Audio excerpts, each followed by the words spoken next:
Hello, and welcome to today's virtual program hosted by the Healthcare Council of Chicago, HC3. My name is Megan Phillip, and I am the Executive Director of HC3. We are a mission-driven platform proactively seeking uncommon alignment to improve Chicago's healthcare ecosystem. As we continue to navigate the ongoing COVID-19 pandemic, we continue to have thoughtful conversations throughout the year virtually, and are grateful for all of those of you that were able to join us today. The impact of mental health and substance use disorder is apparent in our local community. Over 700,000 people in the Chicago metropolitan area are affected by these conditions. Through this Recovery Month event, people become more aware and able to recognize the signs of mental health and substance abuse disorders, and encourage people in need of recovery services to seek help. Managing effects of these conditions helps individuals achieve healthy lifestyles, both physically and emotionally. So today, we are super proud to be collaborating with HC3 members, the Illinois Association for Behavioral Health and Third Horizon Strategies, to highlight the intersection of addiction and recovery within the healthcare system. Before I dive in, we have two housekeeping announcements. This afternoon's discussion will be recorded and shared out on our website, www.hc3.health, for later viewing and sharing. As we hear from today's experts, if you have any questions, please use the chat function, which will be seen directly by our moderators, and they'll do their best to answer those later on in the program. So without further ado, I have a special guest welcome to invite one of our co-hosts for today's programs, Judd DeLaw, CEO of the Illinois Association of Behavioral Health, for a few remarks. Judd? Thank you, Megan. Good afternoon, everyone. I'm Judd DeLaw from the Illinois Association for Behavioral Health. Welcome to today's event. We're very happy and pleased to be partnering with HC3 and Third Horizon Strategies, as well as joining with IEBH members Gateway Foundation, Haymarket Center, and Peer Services. IEBH is a statewide trade association of over 70 addiction, mental health treatment, recovery, and prevention agencies that serve the citizens and residents of the state of Illinois, as well as nationally. Today's topic is timely in light of the pandemic that each of us is facing in terms of the costs of substance use disorders through alcoholism, drug abuse, etc. In addition, the mental health impact has been very well felt within our field, as I'm sure it has been within yours. So today I'd like to turn it over to our experts and listen more as they share their insights. Thank you again. Megan? Thank you so much, Judd. I am so pleased to also introduce my fabulous colleagues, Sarah Howe, Senior Director at Third Horizon Strategies, and Greg Williams, who's a Managing Director at Third Horizon Strategies, who will be leading today's discussions as our moderators. And I will also invite our panelists to unmute and turn on their videos. Dr. Tom Britton, President and CEO of Gateway Foundation, Commissioner Dennis Deere of the 2nd District of Cook County, Dr. Dan Lustig, President and CEO of Haymarket, Maureen McDonald, Executive Director of Peer Services, and Dora D. Wright, Founder and CEO of Chicago Recovering Communities Coalition. Welcome, everyone, and thank you so much for sharing your wisdom and expertise. Good afternoon, everyone, and welcome to our virtual event. We're excited to have you here, and we're equally thrilled to be able to share this opportunity with the experts that we have on this stage today. One of these days, we hope to have these events in person again, but we're so fortunate to have each of you here. This conversation, we have several questions for you. This conversation will be moderated by myself and Greg Williams. And as Megan said earlier, please don't hesitate to put questions in the chat. As anything comes up, Greg and I will do our best to get your question answered. As well, we hope this is an ongoing dialogue that doesn't just end at the end of this webinar. We want to continue this dialogue and help continue to transform Chicago's healthcare system by including the critical substance use disorder prevention, treatment, and recovery services into this discussion and into our larger system. With that, I'm going to turn it over to Greg Williams, Managing Director of Third Horizon Strategies. Greg? Yeah, thank you, Sarah. It's great to be here, and thank you to the panelists for joining us in today's conversation. You know, I lead Third Horizon's substance use strategy as a partner. I'm also a person in long-term recovery. And for me, that means that I haven't used alcohol or other drugs in over 20 years. And as a result of that, I've been able to become employable, but also a father, a husband, and a tax-paying citizen. And it's the recovery story that has been part of what I've chased and navigated in my last 10 or so years. How do we empower the recovery story? How do we raise up the story of recovery? We all know the story of addiction. We know the overdose crisis really well. And so I've made a couple films, one, The Anonymous People and Generation Found, and another film coming out soon, Tipping the Pain Scale, that kind of focuses on the power of recovery in transforming the conversation. In how do we increase the resources, the availability, the connectiveness of those resources in community. And then also in the context of today's conversation, it is National Recovery Month. And so thank you to HC3 for hosting today's event. National Recovery Month is a national celebration across the country where organizations come together and celebrate, put a face on recovery. Governors signed proclamations, the president signed a proclamation, and it's really about mental health and addiction recovery. And so while we often talk a lot about prevention and treatment, we'll gear today's conversation around, sustainability of those outcomes of good prevention treatment services. And so really excited to dive in today.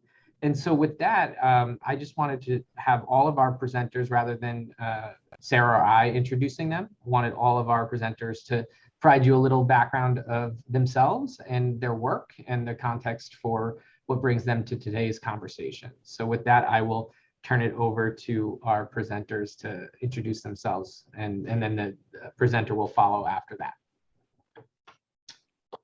Sure, I think I'm starting off. Dr. Tom Britton, it's such a pleasure to be here. I want to thank the Healthcare Council of Chicago for putting this together in Third Horizon Strategies, which is one of Gateway's partners and really looking towards the future and how do we prepare ourselves. I'm a public health doctor by background, but I too am a person in long-term recovery. And so this is very personal for me. And Recovery Month is a time where we can shed light on it, but it also shouldn't be the only month where we really put energies on this. Gateway has been providing substance use treatment in the Chicagoland area for 53 years and counting. We've served over 1 million people since we opened our doors. Today, we're the largest nonprofit provider of substance use treatment in the country, serving over 8,000 people a day. We have a statewide footprint here in Illinois, all the way from Carbondale to Caseyville, up to Lake Villa and around. We apply an evidence-based model of helping people in a face-to-face environment as well as a virtual environment of care. And I think that I'm supposed to answer a second question in this introduction round of really, if I could change one thing in the industry, what would I change? As I look at the industry as a whole, we remain in a fee-for-service model of care, which means that providers get paid when somebody walks in the door, and they don't get paid when they're not inside the door for the most part. There's some creativity around that. What that does for providers is it really puts their dependence upon seeing people more. It puts pressure on payers to try to spend less. And the person who's caught in the middle is the patient.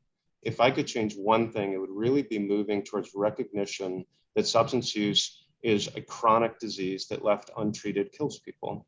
And that there are episodes of care that I'll talk a little more about, I think, in the next question I answer. But I'm just thrilled to be here, and especially among my esteemed colleagues around this call. Thanks very much, Sarah. Thanks, Greg. Thank you so much. I believe I'm next. My name is Cook County Commissioner Dennis Deere. I tell you a little bit about myself. Born and raised on the west side of Chicago, North Lawndale to be exact, which is considered an underserved community. And I still live in North Lawndale, which is still considered an underserved community. I spent 20 years providing treatment services and running a startup that I founded in North Lawndale with the goal of helping to mitigate some of the social determinants of health, which are paramount in a lot of underserved communities. And so I've done that And then I was very active in the political world because I have a firm belief that political processes typically drive programming. Public policy drives programming. And so with that notion, I was involved in the political process. I actually am down in the congressional records as one of the architects of the Second Chance Act. I worked very hard on that, helping the individuals who were formerly incarcerated. In North Lawndale, 70% of the males 18 to 45 are incarcerated. Some of our Department of Public Health statistics tell us that underserved communities in Cook County typically are the ones that are hit hardest by opioid use, by substance use. In fact, African-American males happen to be the largest ethnic group of males who are overdosing and dying from opioid use. I say all of that to say that this is something that I'm passionate about. I went to school, I came back. I always said I would come back to my community and help to take it to the next level. I got what the world said I needed, the alphabets behind my name, all the way up to a PhD, came back to my community, started a work and continued that work. And then because I was so involved in the political process, an opportunity came up, and it was a sad opportunity. One of my good mentors passed away, and the elected officials at the time said that there was no one else that could pick up the mantle other than me. So that's why you heard me introduce this Cook County Commissioner, because this is a higher calling. I am the only one on the Cook County Board with a clinical background. I'm the only one on most of the boards I sit on with a clinical background, including the Health and Hospitals Board. I'm the one that has a psychological and substance abuse background, and many of the other boards. And so I'm delighted to be here today. I think I bring in an alternative perspective, talking about this for government. If there's one thing that I could change, it is probably impacting underserved communities. I think government has a better role. I think corporate America has a better role than what we've had in helping underserved communities. It's up to us as men and women to look back and give a hand up. And so there's no way in the world that you should have any community who has been impoverished for over 50 years, living in the richest country in the world.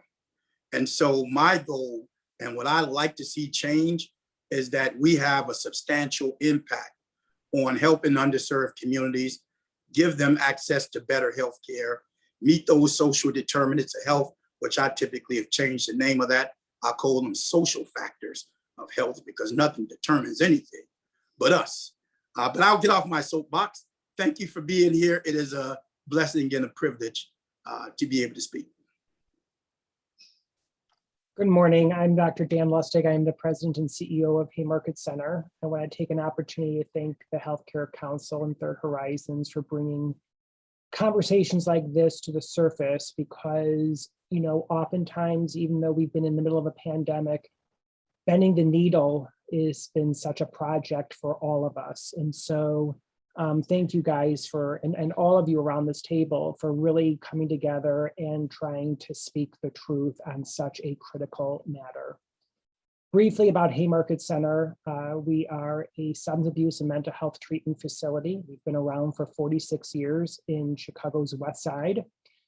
We were formerly located on Skid Row, and now we're currently located in probably one of the most prestigious areas of Chicago. I've been with Haymarket for 25 years. I've had a tremendous opportunity to really begin to develop grassroots organization. Right now, Haymarket Center represents all levels of care that you can have in treatment, from outpatient to residential treatment to recovery homes. We believe very strongly that we address three kind of conditions simultaneously. We have an on-site medical clinic, we have on-site mental health care, and then of course the substance use treatment that we offer. And the reason why I want to speak about those three conditions simultaneously when you describe Haymarket is primarily focused that in our 46 years of doing research, we have found that if you don't treat those three conditions simultaneously, one condition causes a relapse in the other condition. And so that's how we really began to develop our programs. I often say our business model isn't always the best because we find ways to develop the programs and then we find a way to fund them. So all of Haymarket's programs are really based on the needs of the clients that we serve. If there was something unique that I would say about Haymarket Center, and it's an unfortunate uniqueness, is that we are open 24 hours a day, 365 days a year. And what I mean by that specifically is that whether you come at 8 in the morning, 8 at night, or 2 in the morning, you will still be assessed and accessed and admitted to care. And if there was one thing I would change, and I would change a lot, so it's a dangerous question, but I have gone around the country really focusing on the unequal health access to care.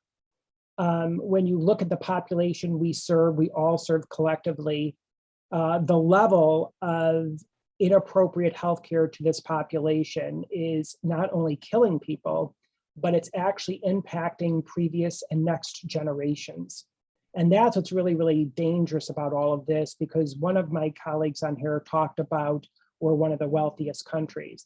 We're also one of the wealthiest countries where a bulk of our children, over 11 million of our children, live below the poverty line.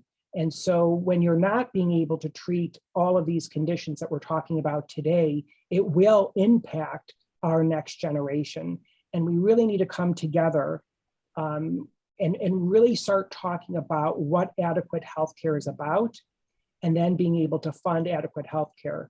But until we address that stigma, until we address it very head on, the bending of the needle will be quite challenging. So thank you again. I hope I answered most of my questions.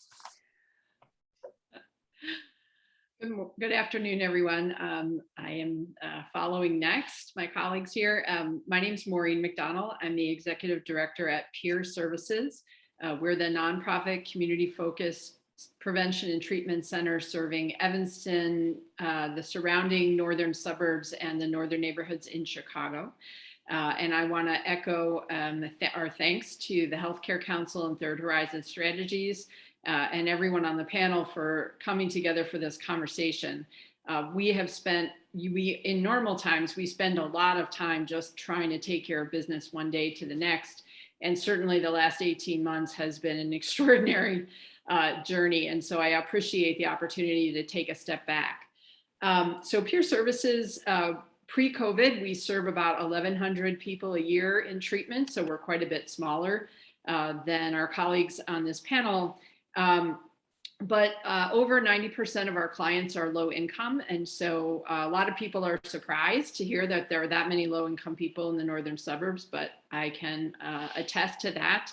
And our commitment as an organization for the last 46 years is that no one gets turned away from our doors because they can't afford to pay.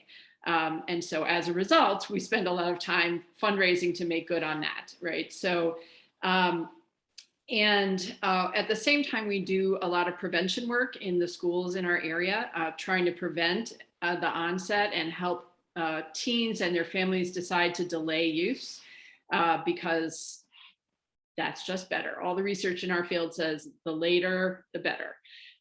So I think for me, if there was one thing that I could change with my magic wand that I promise you I don't have, is that that the siloing between the traditional healthcare system and the substance use treatment system would go away.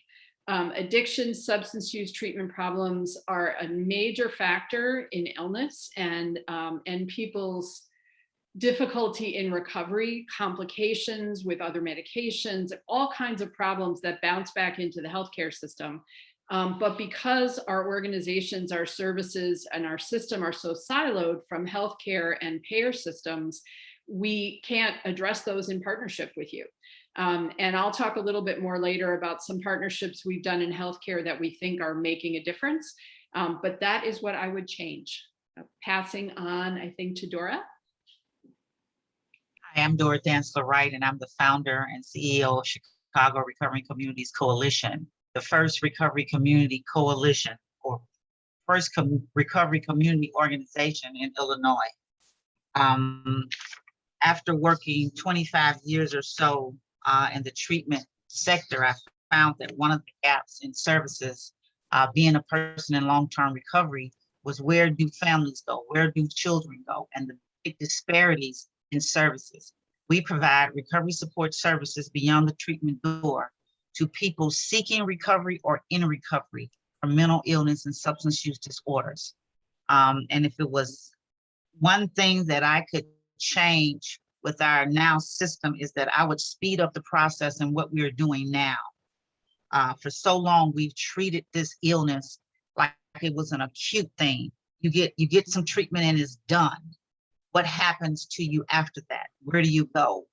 And in my quest to seek out services for myself and my children, recovery support services was near and far in between. I grew up and lived on the west side of Chicago in Austin. I left the west side of Chicago. I went to Rogers Park because I found that there was more services readily available to myself and to my children. And then I came back to the west side. We are located in the Austin area, where we are 1 and 2 in the list of the highest overdose in our city. And we want to be able to do something about it. So that's what I would change. I would speed up this whole process and system transformation so that we can begin to treat this like it's a chronic illness. And the recovery-oriented systems of care is what that is all about. Thank you. I'm really happy to be a part of this panel. Thank you all, and thank you for taking the time to share a little bit of your background and your insights. As you can tell, we have panelists with a wealth of experience and expertise here. So we're going to jump into our first discussion question. And with apologies already to Dr. Lustig, I'm continuing on the one thing theme, which we know asking one thing is always challenging, but we'll start there and we're going to open it up to everyone, asking you, in your experience, what do you think is the most important thing to share about substance use disorder prevention, treatment, or recovery services with your colleagues in the Chicago's healthcare system? And I will open it up to anybody who'd like to jump in.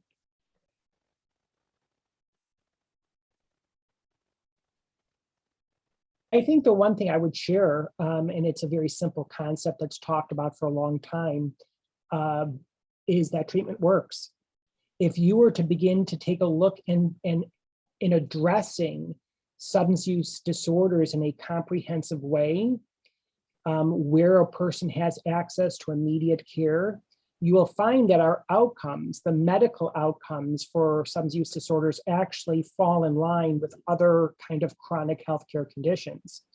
And so even though the field has spoken about the need for access to care and comprehensive services, once a person gets treatment, it's almost as if it falls in line, and even better in some outcome studies than you would have with diabetes, hypertension, and asthma. And people have actually gone out of their way to say, please don't compare substance use disorders to medical conditions. But we have to remember, in fact, that the American Medical Society did define this as a medical condition, and we really need to begin looking at this. And the last thing I would say on that comment is, if you take a look at what Dr. Volkar from NIDA wrote 2 months ago in her article, was the #1 killer in the substance use disorder field is stigma. And I see it every day when people can't get access to healthcare, or they get treated poorly in emergency rooms. They're sent away in emergency rooms. I was able to see that firsthand myself. But that's what I would like to share with people, is that treatment does really work, and that if we don't address this, stigma is going to kill our loved ones. I'd like to follow up with Dr. Lustig in that I think he hit something really key. And when he talked about stigma, in fact, I think I shared with this group that I attended my first NIH meeting where I'm assigned to NIDA. And Dr. Volkar actually talked about that, Dr. Lustig. And it got to be an interesting conversation, not only on stigma, but the part that racism plays in stigma. Remember, we talked about my own Department of Public Health in Cook County, as we do the research, even in suburban Cook County. African-American males are still at the top of the chain for individuals who are ODing and dying from opioid use. And so, obviously racism is the conversation we don't want to have. We don't want to talk about the stigma associated with mental health and or substance abuse, but I think we have to do it. And I'm a government elected official. I'd be the first one to say, we got to do it in our own home, which I am, right? We got to sound the trumpets. But when I call on people from our field, our background, we need you to show up, right? We need you to show up and testify to this. Otherwise, stigma will still be there. We have to talk about the stigma. We have to talk about the racism. We have to blow this out of the water. Out of many, we are one. I am Dora, and if it was one thing that I would share is that recovery is a process that requires time and patience and support. I really believe that policies that discriminate against people in recovery must be reversed. And that's why I continue to do this work, because it is, families need help. And I say families because it's not just the recovering individuals. So that's what I would share. Mm-hmm. I think from my perspective, both as a family member of people who are in recovery or not, and done this journey my whole life, as well as in the field, that recovery is real and it can be made more attainable or less attainable based on stigma and based on how we treat people and the basic dignity and respect that people who should be accorded in this journey. And I've seen it. I've seen the stigma keep people from accessing care when they need it because they're afraid of how they'll be treated wherever they go. I've seen people be afraid, even in our own agency, afraid to disclose things that they think might have them be judged more harshly. We work very hard against that, but the stigma is pervasive. And so it's there, and we have to work against it internally as well as externally. And, when I look at our clients, we work with people from the age of 12 to, before COVID, we graduated for someone from treatment who was age 90, and everybody in between, and a very diverse mix racially and ethnically, age, background, employment status in our clients. But the thing that I always see when I look at our clients individually and together is that they really are survivors. The fact that they are still alive is a huge accomplishment, given what most of them have been through and in their lives. And I think that none of that gets taken into account when people think about them. And I think that in the healthcare system, all of that strength comes into play when you can help someone get into stable recovery and they can start to deal with their underlying health conditions and other factors in their lives. And I just see an enormous amount of capacity, individual and collective capacity, where I think the stigma keeps other people from seeing that. Yeah, well, thank you. It's so important. I mean, especially in the context of the healthcare system, I think, when we think about discrimination of people in recovery or people seeking help, often we think about law enforcement and we think about other sectors of society that discriminate against people who use drugs or people in recovery. We don't have to look much further than emergency departments, primary care institutions. I think for me, it really is apparent, how our healthcare providers on the front lines respond, to people who are in crisis and under the influence. And I feel bad because it's not, I'm married to an emergency room nurse, and it's a lack of education. It's a lack of training. They don't feel like they have the resources. If somebody has a heart attack or somebody is, has a broken leg, they have the tools, they have the resources, they have the training, they have the techniques, they know what to do.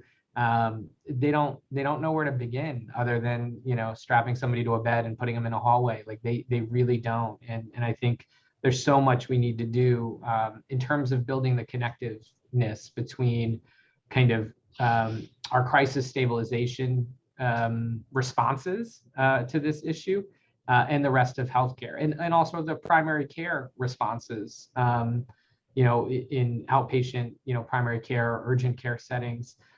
So many of our specialty prevention, treatment, and recovery services are disconnected. In that regard, Ms. Stansler, right, we're celebrating Recovery Month, and you talked a little bit about recovery-oriented systems of care. I think for this audience, I don't know that everybody, I think we all kind of understand this idea that recovery is a lifelong journey, it's a chronic illness.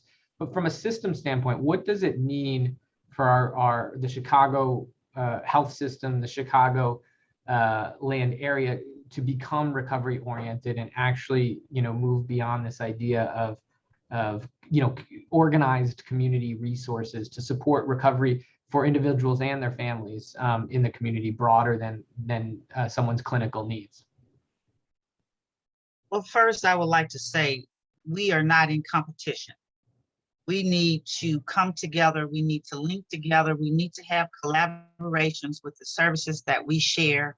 Our expertise at CRCC is recovery support services. We refer out for treatment, we refer out for housing, we refer out for other services. And it's really important also, as we provide deliverables to the grants that we have, that we share the data. It's really important that we come together. And that's the whole premise of why and how CRCC was founded, is because we need to come together to put a face and a voice on recovery for people who are suffering with addiction and mental illness. Thank you, Dora. And I think that actually dovetails nicely with some of the work that the commissioner is doing. You've mentioned that you've connected with NIH. You were also recently appointed vice chair of Chicago's health board. So really, Dora, when you talk about not being in competition, the need to collaborate and connect and become a stronger partnership as we transform the healthcare system, it really dovetails nicely into work that you're doing, Commissioner Deere. You're both a licensed counselor and you're a policymaker as well. So you have that very unique perspective. So perhaps you can talk about some of the goals that you have from a policymaker perspective regarding substance use disorders in Chicago's healthcare ecosystem, particularly along the recovery side of the work that Dora was just talking about. Thanks so much, and I appreciate it. Yes, I did just recently get appointed. The board elected me vice chair of Cook County Health. And then, yes, I did just get an appointment to the National Institute of Health. And all those things are fantastic, because it is an opportunity to do what I've been doing on a smaller scale for many, many years. And that is for being the voice of the voiceless, right? And so some of the goals that I have, most have seen some of the legislation that I have put out. One is declaring racism a public health crisis. I've also declared gun violence a public health crisis. And now the Cook County Health Board, the Cook County Health System has created a line item to deal particularly with gun violence and fund work towards gun violence, research, working side by side with community providers as it relates to gun violence. And the next thing that you will probably see in the next week or so, I was sharing a little bit of this with Sarah, is declaring behavioral health services, behavioral health and a lack of services, a public health crisis in Cook County. What does that mean? We talked a little bit about stigma. We talked a little bit about sweeping this stuff under the rug. This is National Recovery Month. We're celebrating recovery, but there are a lot of people who have nothing to celebrate, right? They can't celebrate because they can't get services. They can't celebrate because they're shunned. They can't celebrate because they're embarrassed. Some can't celebrate because they're dead. Why? For a lack of services, for a lack of a campaign of education, for a lack of a whole bunch of things. So when we ask, what are my goals? It's to transform the system. It's to transform the system.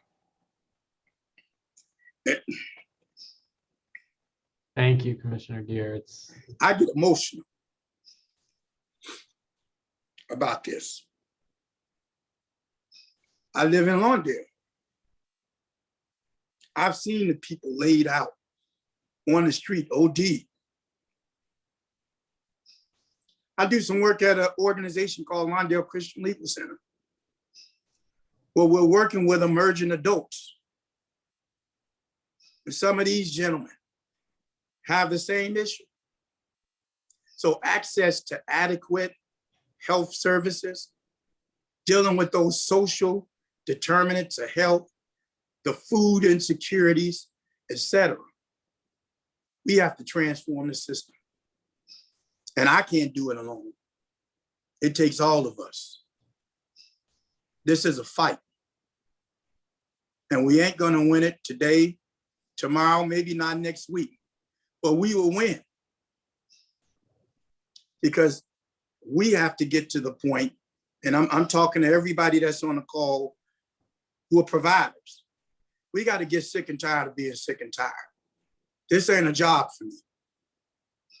I see it as a calling. It's a ministry for me. You remember the Blues Brothers? They oftentimes said, I'm on a mission from God. This is a mission for me. We got to transform the system. And we're getting there. Anybody don't get to be sitting on a NIH board. So it started at the county, and now it's at NIH. And the same thing you hear me saying here, I talked about last week. So as I close, because I could talk about this stuff forever. As I heard Dora say, this ain't no competition. We as providers can't compete with each other.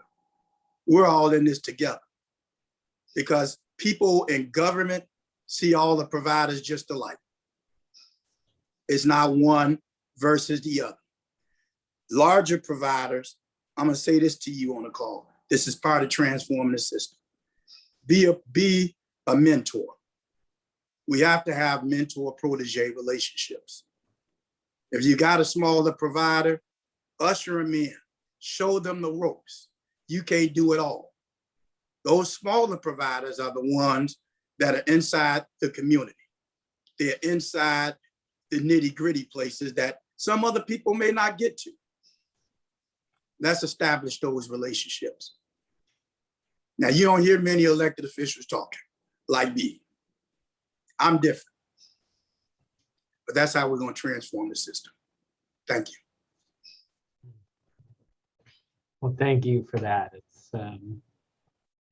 certainly a powerful message. It's this work that I don't think I've met a provider working in the substance use field who it isn't a calling for. It's certainly a field that the level of commitment and reaching the voiceless, reaching the marginalized, and within and I say that because substance use disorder persists over the last 20-25 years since we've been measuring it as a 90% treatment gap.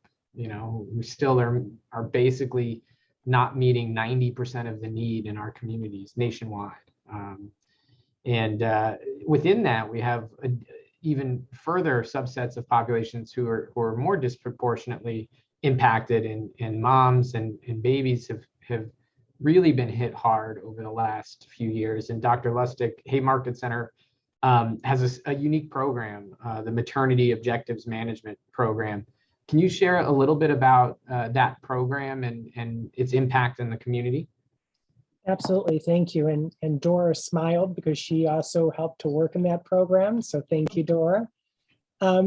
This is a program we started over 10 years ago with the Sheriff's Department. It was a program designed for pregnant moms and postpartum moms who were incarcerated to actually not be incarcerated and actually begin getting treatment and bringing their child with them while they're in the program.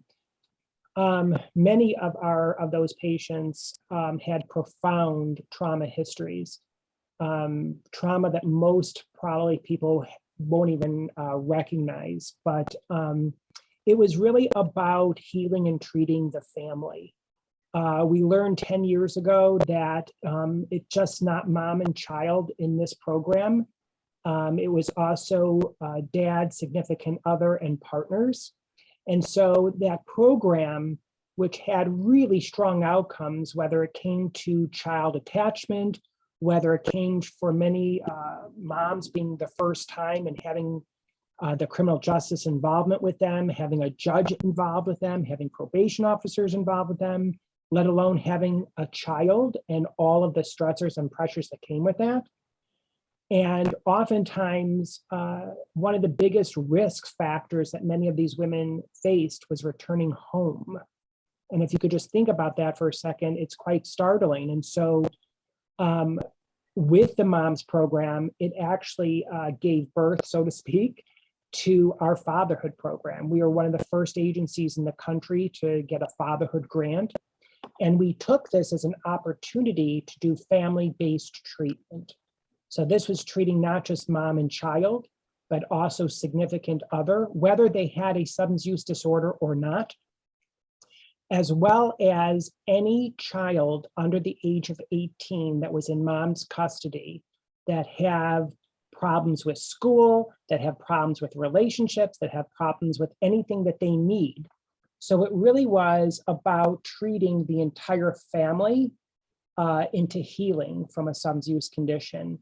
And the results of that on treating this as a not just a chronic relapsing condition, but a family condition really produced gigantic outcomes. We got individuals, kids to be able to re-engage in school. We got fathers to re-engage back into support for their children. Now, this didn't necessarily mean that dad and mom were coming back together, or boyfriend was coming back with their partners. This was about a responsibility in helping to raise children and their child.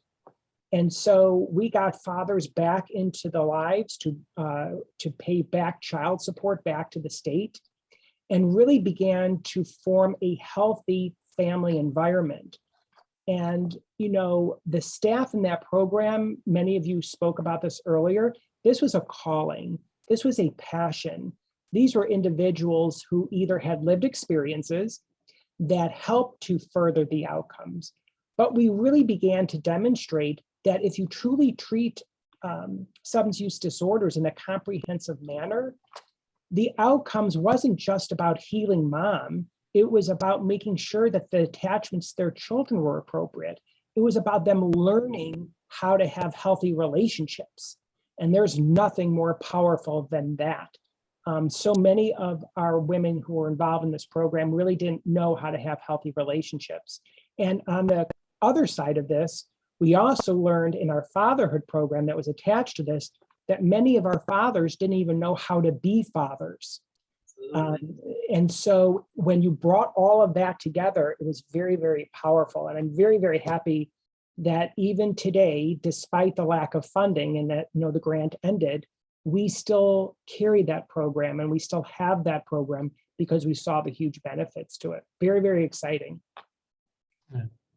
Yeah, well, thank you, Dr. Lustig. It's so important. We find, we work a lot at the intersection of finance and value-based payment, and it's so vital for us to find ways and strategies where the different systems, when we talk about system transformation that Commissioner Deere was talking about, the different systems find an ability to capture that value when you're delivering value back to multiple different budget line items, not just the healthcare system, but the criminal justice and then the foster care and all of everything in between.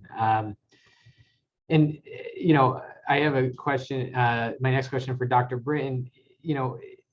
substance use disorder is a spectrum illness, and people present at different stages of severity of the illness at different places. And to healthcare providers who might we have this perception from the media or from those who haven't spent a lot of time in a continuum of care that, rehab is rehab, kind of this idea from the outside world. Can you talk, Gateway has such a variety of offerings to meet different people's needs at different levels of their spectrum of their journey to recovery. Can you talk a little bit about that, what that looks like, and how do you figure out and find out which level of care is appropriate for each individual?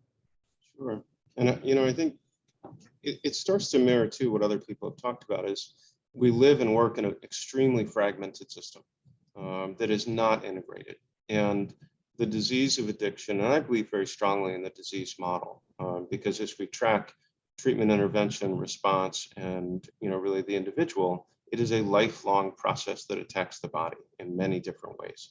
And so as we think about substance use disorders on a continuum, that it's really important in kind of two ways. The first is about placement, is that I don't want to go to a cancer doctor, for example, and have stage 1 cancer, which is it's a small localized cancer, and get a stage 4 intervention where I'm having organs removed and chemotherapy and radiation.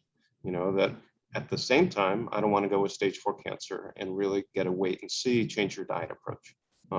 And substance use is really kind of the same situation. So, a program like Gateway Foundation, we're able to, number one, we have a no wrong door policy, which I think is so critical. So we take people, we have a 24-hour call center. We do virtual admissions. We do face-to-face admissions. We do admissions in jail. We do admissions in emergency departments. We really try to join the person where they are, and training the person who does that assessment to really decide where is this person on the continuum helps drive where they should go and get treatment.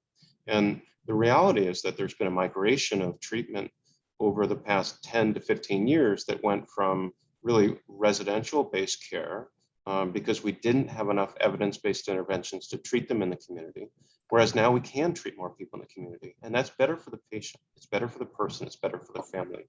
And I really like the way the commissioner talked about social factors and versus social determinants of health. I think perhaps what I would say is that there's social influencers of health, and that we need to look at the whole person and look at their education, their finance, their housing, their food insecurity, their relationships. For a provider, if they can't also address all those people, they're really only treating a part of the problem. And that person's long-term success really requires that we focus on the entire person and the entire symptom and issue. So I'm glad that we can, Gateway has built what we built. And we've also built a business model that allows us to treat people with private insurance, public insurance, and no insurance. And I think that's the other innovative requirement of providers, to figure out how do we serve all people in all places at all times. Thank you, Dr. Britton. And I think you bring up a really critical point when you talk about looking at someone and their severity of the illness and where that starts and where we treat them at that time frame. And there's an intersection here with the healthcare system too, as well. Of course, as we look at any chronic healthcare condition, we want to make sure that they're getting the right level of care at the right time. Unfortunately, what we know in our field is that individuals with substance use disorders and serious mental illness on average die up to 25 years earlier than the general population. And that happens because of chronic underlying health conditions that often go untreated while we are unable to take care of the serious mental illness or the addiction. We have not gotten them into the treatment system. We talked earlier about that treatment gap, right? So Maureen, you had mentioned earlier that you were really trying to address this particular area where we're trying to manage chronic underlying conditions at the same time address someone's substance use disorder. And you've got a unique partnership, I believe it's with St. Francis Hospital. And I'd love for you to share with the audience a little bit more about that collaboration. What are the outcomes you've seen so far, and where are you hoping it will go in the future?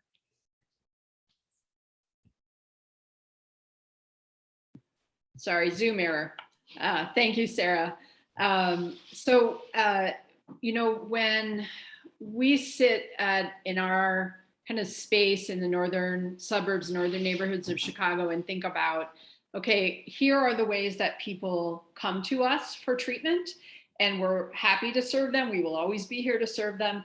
But we also think about where the people who aren't getting to us. And one of the things that we know, and everybody on this panel has addressed in one way or another, that the places where people with unaddressed addiction turn up is the most is in the hospital and in the jail. I'm going to let my colleagues speak to the jail side of things, though I have some experience in my previous work with that. When we look at the hospitals, we know a couple things. People show up because they've had an opioid overdose. They show up because they've had acute alcohol intoxication that is so severe that this is the only safe place for them. They may have had a car accident because they or someone they were with was driving and something dangerous happened. There could be other injuries. So there are a lot of sort of things that happen that then bring people into the hospital. And then there are also circumstances where the substance use is more in the background, but it's an important factor in the disease course, and it sort of slows down people's healing and recovery, especially if the interaction between the alcohol and or drug use and their medications is not recognized by the treatment team. And so we set out to start this conversation with the hospitals in Evanston. And we were very fortunate to land, I think, in a receptive spot with our partners at Amita St. Francis Hospital. And over time, we started with a tiny, and you guys in the field know what I mean by tiny, grant from the Evanston Community Foundation that let us do a tiny pilot project to see if this could work. And then we're able to work with the health system, Amita Health System, to create a bigger partnership that involves Trilogy Behavioral Health and Peer and a bunch of different parts of the Amita Health System. And I was pleasantly surprised that they wanted to go ahead with the project, and we started in December in the midst of the second massive COVID surge. So we've been at this together now for 7 or 8, well, actually going on 10 months. How time flies. And what we have seen is that every day we have a peer person on shift there 5 days a week from 7 to 3. Trilogy staggers their hours, so there's coverage. We're able to get to quite a few people every week together, but then there are also people who come in on other shifts, and we don't have the staffing to get to them. But with the people that we are able to see, we've seen over 300 behavioral health patients who needed some kind of additional engagement and follow-up during that time, just in the 10 months that we've been doing this. What we really offer is, let's have a conversation about what's happening that brought you into the emergency room, or what's happening that brought you into the hospital, and how would you like things to turn out differently? And we lay out options. Certainly one of them is treatment, but that's not always people's next right step. Or even they may not live in our area. And then, so we have a broad conversation about choices and options, including potential services at Gateway or Haymarket or other places. But our goal is to help people see the future differently and do something different when they leave. And so just to give kind of two contrasting examples, we had in this course of our work together, we had one situation where our outreach worker was called into the emergency room to meet with a young man and his father. It was the young man's, we came to find out it was his third overdose in 2 weeks. And that's sadly not an uncommon story, right? That was what was happening, and he wasn't able to have a conversation yet, but our outreach worker was able to speak with his father and impress upon him what some of the options were, some of which he knew about, some of which he didn't. And the ultimate outcome was that young man decided to go into treatment, which is outstanding and hopefully will help him steer his life in another course. And on the other kind of inpatient side of things, there was an older gentleman who wound up in the hospital at St. Francis because he fell on the platform at the Howard L stop. It was winter, he slipped, he fell, he broke his hip. You know, this happens, and St. Francis is the closest hospital. And his substance use issues were not immediately apparent, but in the course of the time he was in the hospital for his hip, he disclosed to his treatment team that he was a daily heroin user and had been for many years and had not been in treatment for a long time. And so our folks worked with him. We were able to work with the hospital social work team, with a local nursing home that was willing to work with him while he was getting treatment. He enrolled in our medication assisted treatment program, and he's still a patient today. And, you know, people come to this moment where they decide to do something different in a million ways.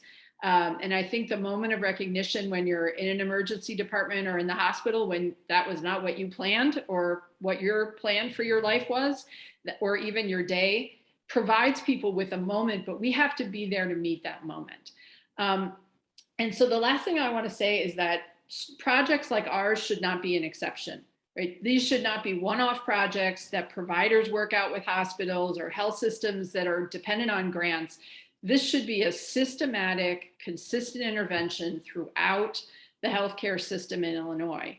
And, you know, no payer should have to rely on the chance that this partnership is happening, you know, for us to make these connections. And, you know, we work at the limit of all the funding we have access to get this done, but there isn't enough. And it needs to be systematic. It needs to be organized. I think we have the power to get there, but we aren't. And so I just want to lay that out as a challenge between the healthcare and the behavioral health system. Thank you, Maureen. Really quickly for some housekeeping, I know Megan mentioned if you do have questions for our panelists, you certainly can put them in the chat, and Greg and I will make sure to get to them. Maureen, you brought up when you talked about the young man who had his third overdose in 2 weeks. And this is something you said it is not uncommon. Unfortunately, we do hear about that a lot. One of the things I wanted to bring up, we've spent an hour talking a lot about the system as a whole, and almost unbelievably, we have not, for the first time in probably a year and a half, spent time yet talking about the global pandemic that we are in. And yet what you mentioned really underscores that in light of a pandemic, addiction did not stop. Mental health disorders did not stop.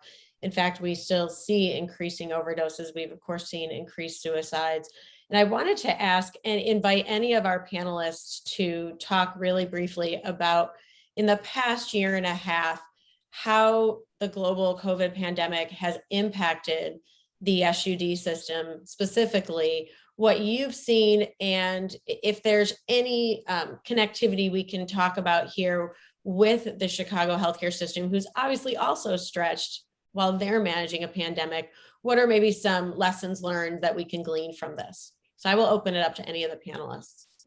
Sarah, maybe I can say the good and the bad.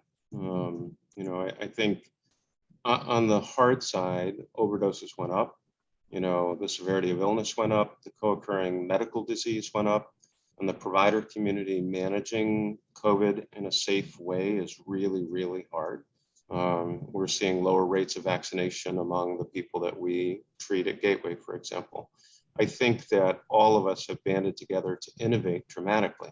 Our field as a whole has really been in the same model for the most part, aside from a couple exceptions like medication assisted treatment, for 50 years, and have not leveraged technology in a way that joined the person where they were and really increased optimization of outcomes. You know, and outcomes is something I talk a lot about.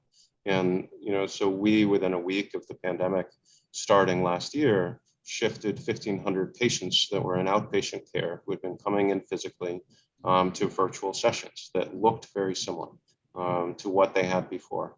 And we only lost about 4% of the people. So the adoption rate of those people was really successful. As I look at the future of the industry, there are some providers who, as we get out of COVID, are going to say we can leave that behind. I think the majority of providers are going to say this was an opportunity for us to rethink how we join with people.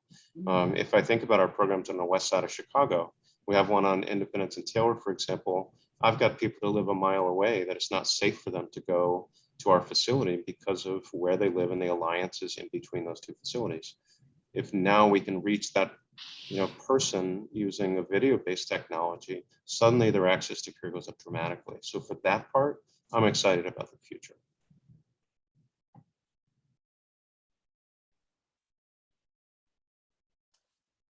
Well, I'll jump in. There were, I think, many lessons learned during this pandemic that both presented opportunities and challenges. I'll piggyback a little bit off of Dr. Britton's comment, because one of the things that we did learn is exactly what he said was how well technology really worked for certain populations. One of our lessons that we learned is that there is still a segment of homeless individuals that don't have access to technology, or if they don't have access to technology, don't know how to use technology. And I don't know if that sample of that population is going to go away. And so what happened was that population often went unserved. And I think the future is going to hold whether those individuals are the ones that overdosed more or less, because for many of our people in recovery, it's that human contact that got lost in this pandemic, right? The support group meetings, those meetings really contribute, I think, to a huge overdose and why our field has such close human contact. The other thing that I've learned was, and this is just how the pandemic unfolded and our involvement with other entities, but how much of our field was treated like shelters. Most treatment providers didn't get PPE till way, way past the pandemic. We were thrown into a group of, well, you're a shelter provider. No, we're not a shelter provider. We actually provide treatment. And even when the city had the response of moving homeless individuals into hotels, which on one side was great, but there was no support services attached to it.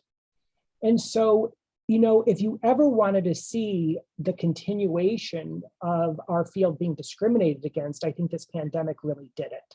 And it's not, I'm not saying this necessarily to point fingers, because there was truly no blueprint or book to refer to.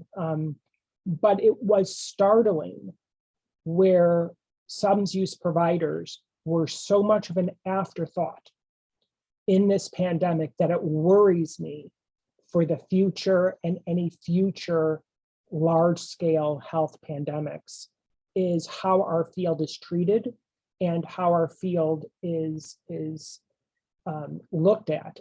I've been involved, briefly, I'll just say this, I've been involved in hearings to open up a location. And, I was criticized because grants wasn't a stable funding opportunity.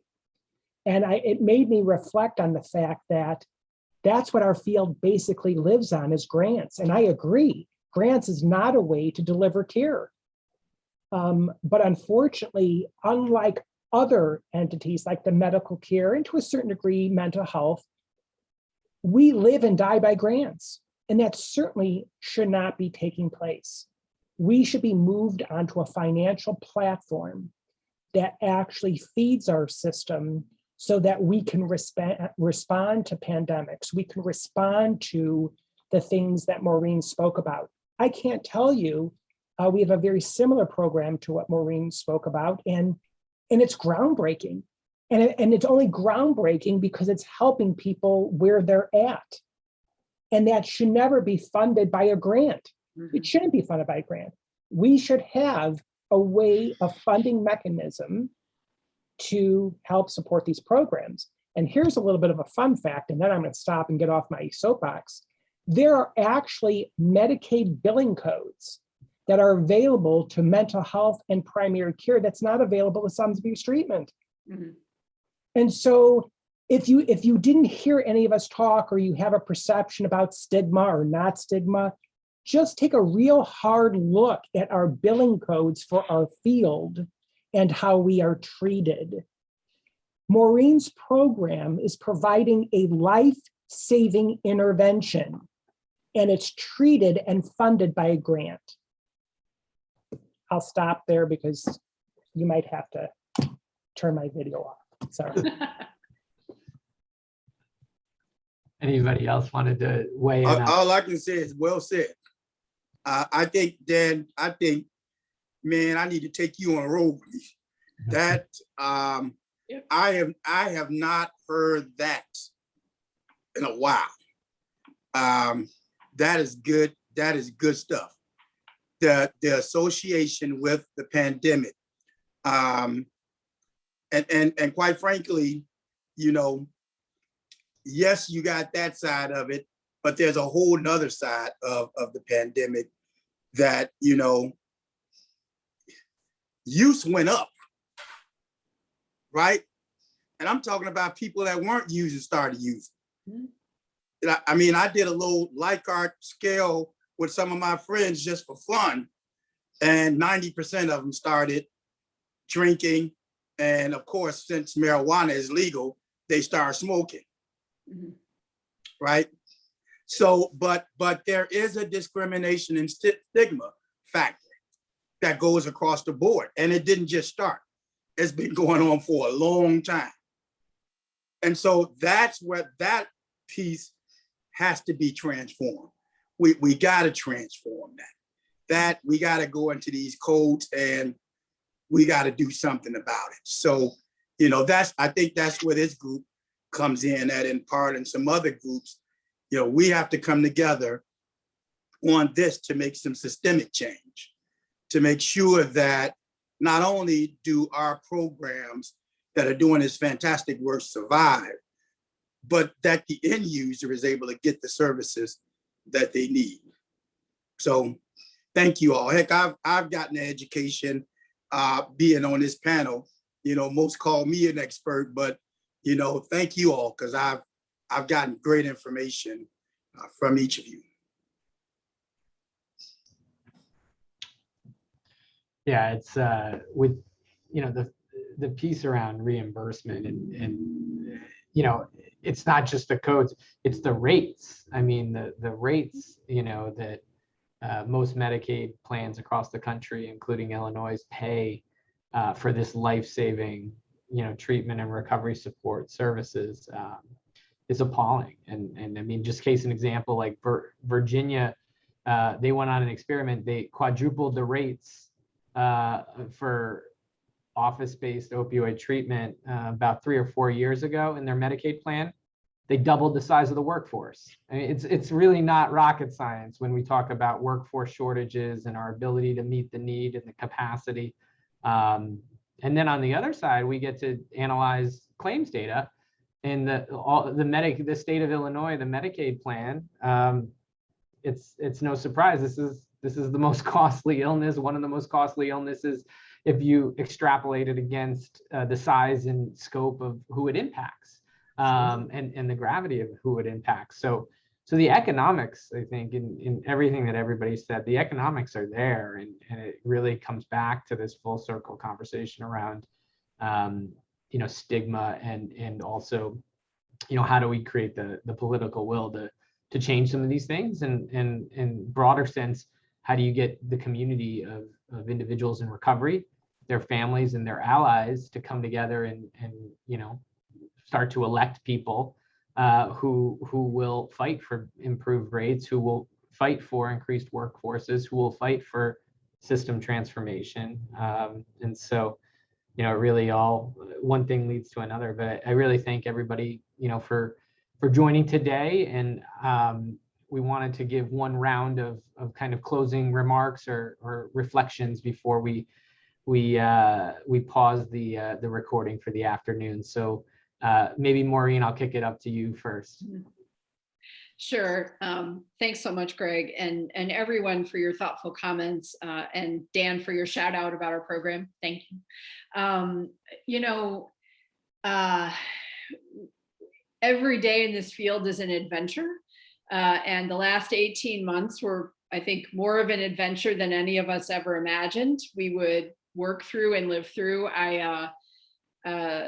happy to share war stories, but the day that I had to beg for masks from everyone I could think of, because I literally couldn't get any because all of our orders on Amazon were fraudulent and were canceled by people. It's like crazy, right?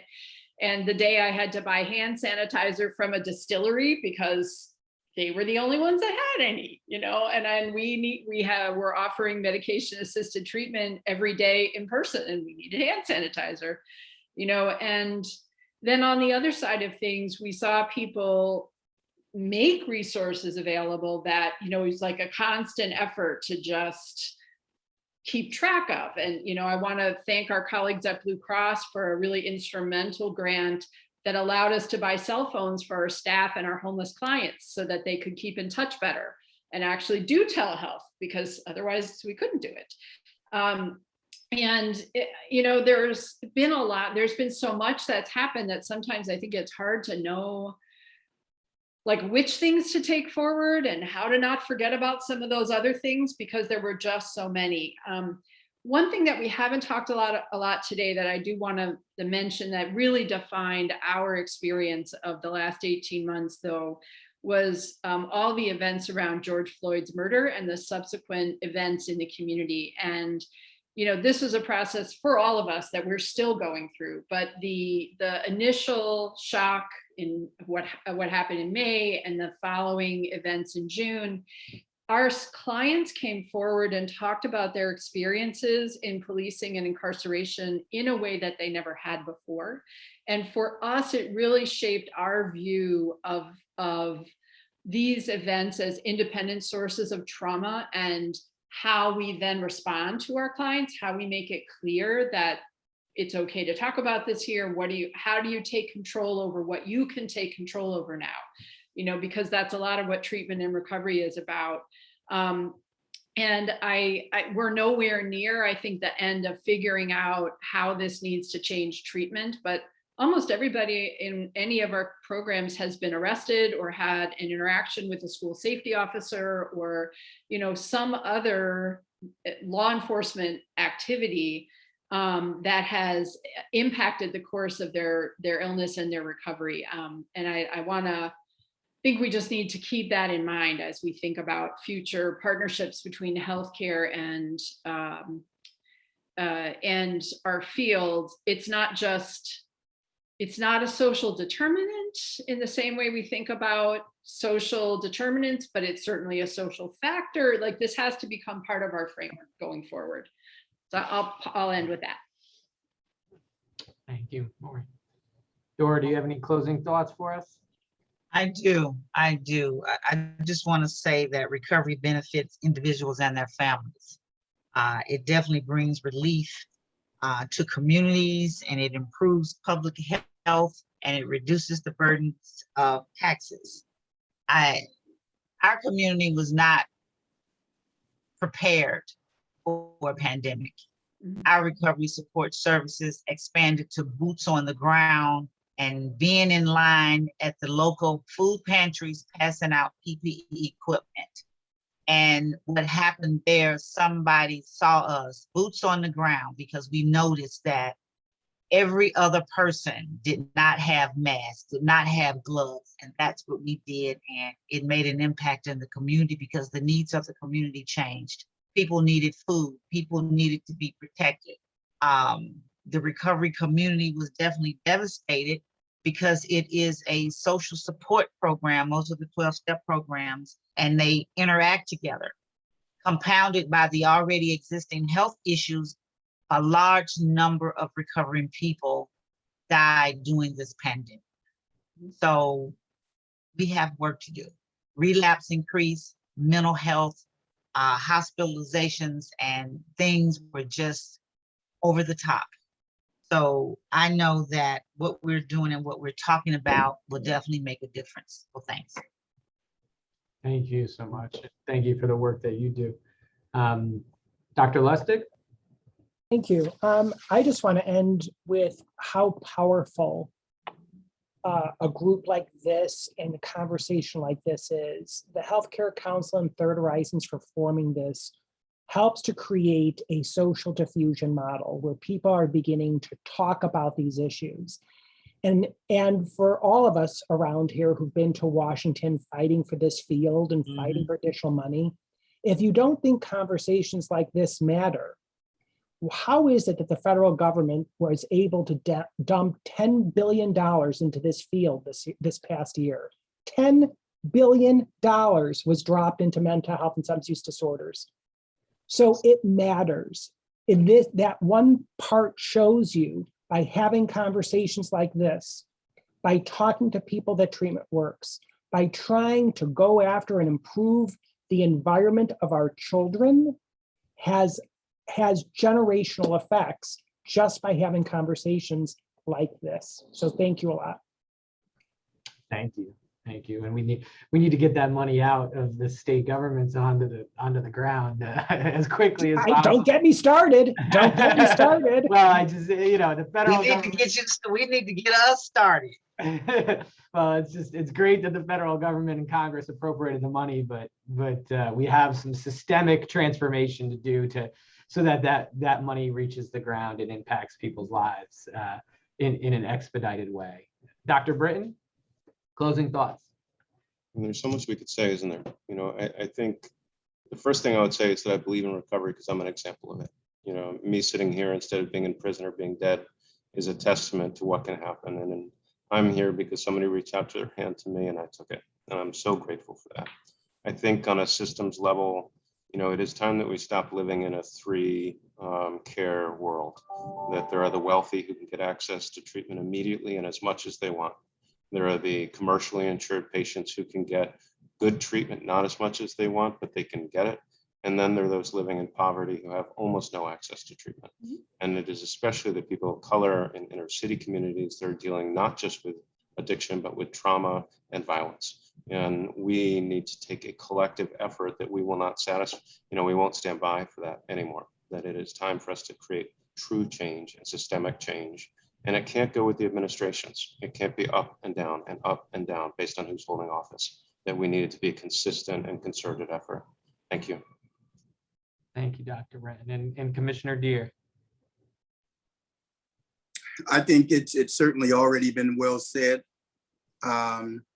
This is about systemic transformation and not just using that as a term, but actually doing it. Many years ago, Socrates said, if you always do what you've always done, you're gonna always get what you've always got. That's the definition of insanity. Doing the same thing over and over again, expecting different results. The opposite of that is, in order for you to get something you never had, you got to do something you never done. And I think, that's what we are on the cusp of. I think we are the pioneers. It starts out with just a few of us to build a campaign. And I think it's time. Now is the time. And so, again, you heard me talk about my passion for underserved communities. We have to begin doing that campaign of education in underserved communities. And we have to this has to be a for us, by us thing. So we have to get the communities to build the masses so that we can change the system. This is a grassroots effort that has to happen because when the people come together, everybody else has to listen. And so I am committed to this work and committed to continuing to help transform the system, but also committed to being the voice of those individuals that are voiceless. I also thank you all for holding this workshop, this seminar. This is another form of a campaign of education so that the communities understand the type of work that we're doing. So thanks to everybody that helped to put this together. I've thoroughly enjoyed myself. Let's continue to work. Thank you, Commissioner. And I want to thank all of the panelists today. I think, Dr. Lustig, you said it when you said this is truly a powerful conversation. And I hope this is not the end. This is the beginning of a conversation. I hope we can continue to invite each of you back as more change happens and we can continue to have more of these dialogues with the Healthcare Council and our membership. It's a really critical topic. And I want to note that as we were going through this past hour, almost hour and a half, you had nobody really drop off of the participant list. That tells you how important this conversation is and how much it resonated. So thank you to the audience as well for hanging with us and listening to this conversation. I hope it challenged you to continue to make change in your communities and in whatever system you're working in. I want to bring in Megan Phillip, our Executive Director at the Healthcare Council of Chicago now to close us out. And again, I can't thank all of you enough for being here. Megan? Thanks, Sarah. Thank you. And thank you to Greg for leading this discussion, and to all of our panelists, Dora, Maureen, Dr. Britton, Dr. Lustig, and Commissioner Deere. Thank you all so much for spending a little extra time with us today, and really being part of Recovery Month this year. And hopefully the work does continue with our help. The recording and recap for this event will be available on our website under Insights in the next few days. Our next event is this Friday, September 24th at 10 a.m. to talk about the future of the pharmacist and access to pharmacy access in Chicago. You can also learn more about other upcoming events and activities on our website, www.hc3.health. Thank you all so much for your time. And I want to thank the Illinois Association for Behavioral Health and Third Horizon Strategies for partnering and collaborating to make this event possible today. You all have a wonderful rest of the day. Thank you. Thanks, everyone.